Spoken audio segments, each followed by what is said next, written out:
за первую смену 3 человека вернули. Вчера возвращали 2 человек, позавчера 3 человек возвращались.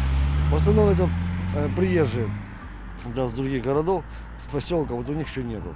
А вот так основная масса со всеми справками, со всеми QR-кодами.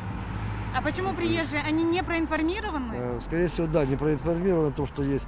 Есть после первых прививок еще не совсем дали и на госуслугах не получили QR-коды. Основная масса все полностью, полный порядок.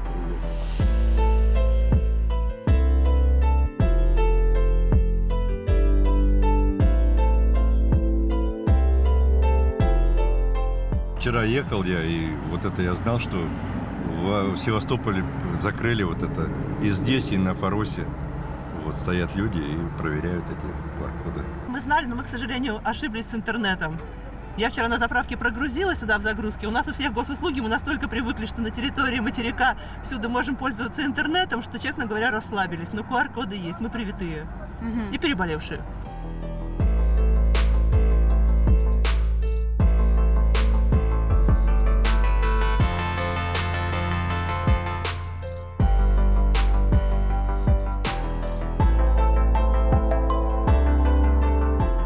На слуху ходит, а как оно на самом деле, вы же сами понимаете.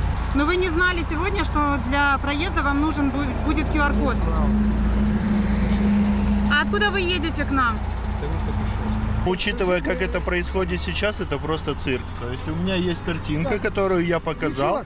Ничего не проверили, интернета нет, но это реально цирк.